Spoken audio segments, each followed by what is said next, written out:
just for LTO. Yes. You should always be an improvement of the past. Not compared. If you are still worse than before, that's not progress. And I'm saying this because it's not just LTO, but I see a number of agencies na backslide. Naging worse. Yes. To me, the short is really, we should not backslide. Can you say LTO is one of the underperforming agencies in the government now? Underperforming might be a very kind word.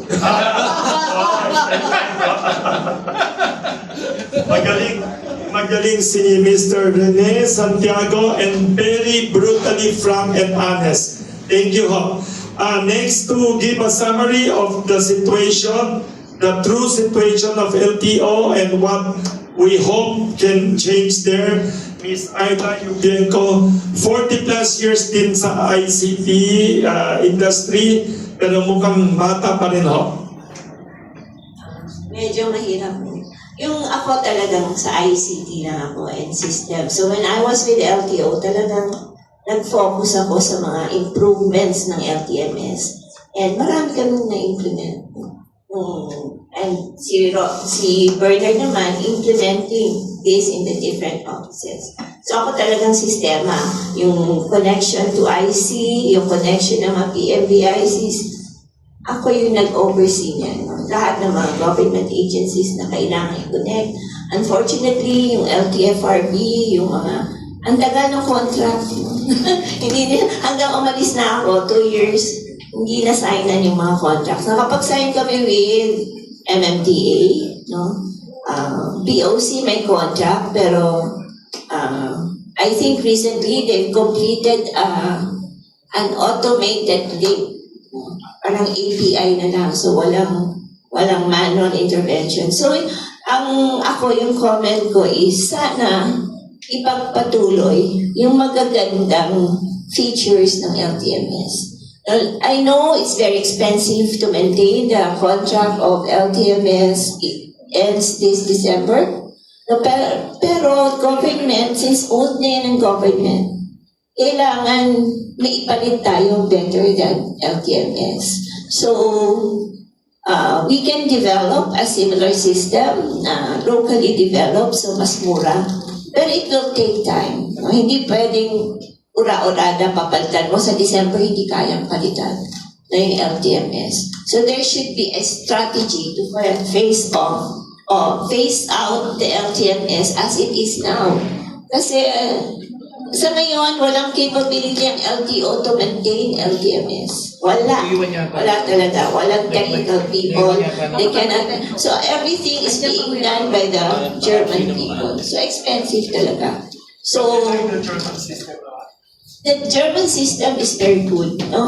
May mga of course, may mga kailangan tayo sa Philippine setting na hindi nandun sa system, but that's part of improving the system. Kaya ka may 5 years maintenance. And yun sana, no, maka-strategize ang LTO, ang DOTR, how to replace LTMS in the future, not now, in the future, na magagawa ang lahat ng ginagawa ngayon or better pa sa LTMS. So, I hope yun nga, kaninang tanong, no, ano kailangan? No? Digital leadership, not necessarily an IT person, but he knows what computerization can do. Culture change, capability development. Kasi sa ngayon, internally, wala talagang capable.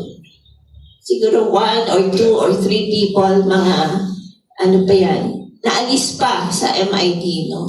Yun namang iba. Is LTO performance one of the reasons government is very low in ratings? I think one of the reasons.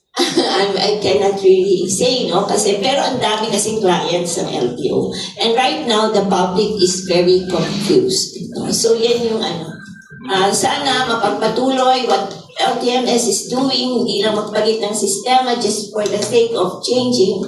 And yun nga, culture change, process changes kailangan. Kasi nung project, part ng deliverable sana ng LTMS consultants is providing technical support to get ISO certification. So that includes changes in processes that will also be aligned with the digitalization. Unfortunately, hindi yun nagawa. No? Kasi walang nai-assign or very busy sila sa ibang trabaho siguro. And then, so hindi nangyari yun. Yung processes hindi napalitan. Or policies. No? And then, yun nga, capability. Hindi ito lang problema ng LTO kasi to get additional plantilla regular people takes years. Hindi ganun kadali kumuha ng additional plantilla people. So ang solution is mga managed services, but in the meantime, kailangan transition lang yan. Eventually, LTO should be able to oversee at least the implementation of this computerized. Kung hindi man sila yung gagawa, kasi ngayon ang trend is outsourcing, kung hindi man sila gagawa, they must be able to oversee properly itong mga ICT projects. Thank you very much. Thank you, Ms. Aida Yubienko. Last but not the least, Mr. Bernard Yu. Thank you for, can you give a summary of the true state of the nation ng LTO and what you suggest, propose reforms for this controversial now agency? I'll just end with this line. LTO affects 24 million Filipinos. Almost, that's a large number. 24 million for 1 year interact with LTO. It's such a big thing. Ang reputation ng government, of the present administration, malaking bagay po ang serbisyo ng LTO. Yeah, you've heard people say, we need a very, very good LTO chief. So I'd like to end by appealing to the President. Mr. President, pwede ho ba yung next LTO chief, do not lower the standard. Hindi pwedeng political accommodation. Get the best and brightest. And you already know the standard. The standard should be a model public servant like Secretary Vince Dizon. Pag hindi siya ka-level ni Vince Dizon, huwag ho niyong i-appoint. Okay, importante kung napakagaling ang next LTO chief. And for once, that 7 LTO chief who is after public convenience, welfare natin, hindi sarili niya. Yung napakiusap ko, no? That's my last appeal to the President. Please, Mr. President, appoint the most capable and most competent LTO chief to serve your administration.